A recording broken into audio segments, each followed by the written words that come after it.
উজির সাহেব জানা মদিনা থেকে হুসেন শাহ কেন এলো না? তার কারণ তো আমি কিছুই বুঝতে পারছি না। হয়তো মদিনা থেকে বলছেন এখনই এসে পড়বে।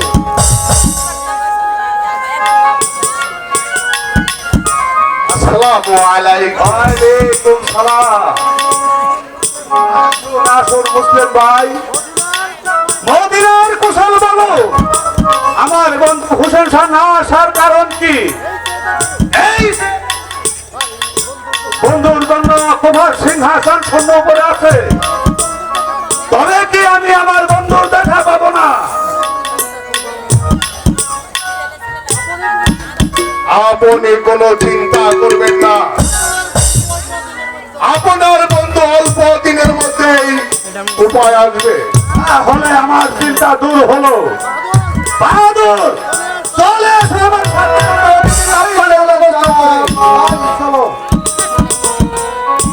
না না না না,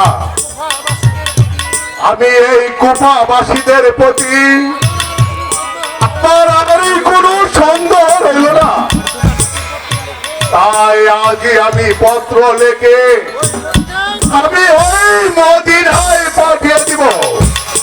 আমি ওই মদিনায় পাঠিয়ে দেব।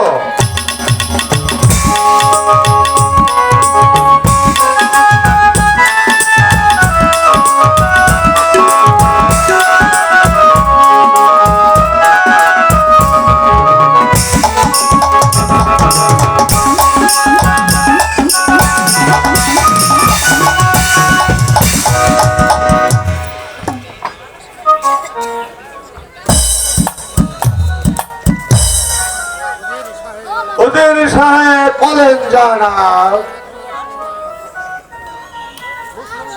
মুসলিম এখনো আসলো না, তার কারণ আমি কিছুই বুঝতে পারছি না।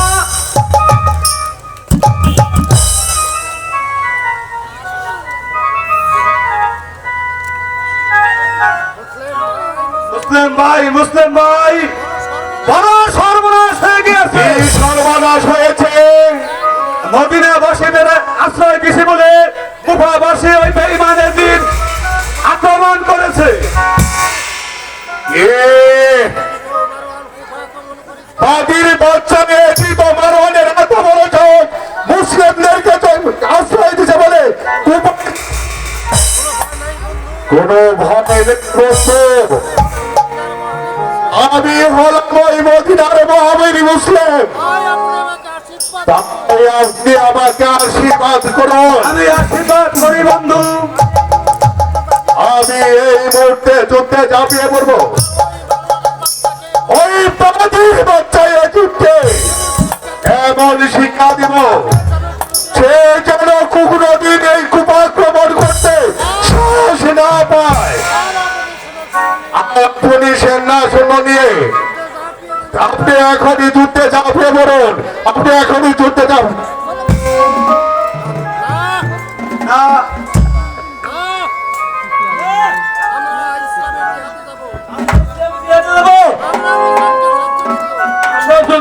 করবো আমরা ইসলামের প্রতিজ্ঞা নেব না।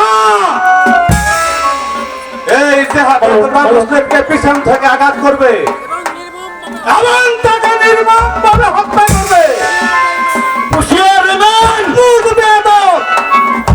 আমি যা বলছি তোরা তাই কর। চোখের গরম আর গায়ে চুলে শুধু দেহটাকে শাসন করবে, কিন্তু এই বিবেককে নয়। এই তো আমি চাই। আমি এতক্ষণ তোমাদেরকে যাচাই করে দেখলাম তোমরা ইসলামের পক্ষে আসো কিনা। জনাব, আমি না বুঝে অনেক ভুল করেছি, আমাকে মাফ করে দিন। আমার নয় বাহাদুর, আজ থেকে তুমি আমার পরম বন্ধু। এসো বন্ধু, তুমি আমার বুকে এসো।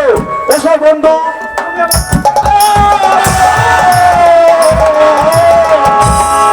বেমান গুরু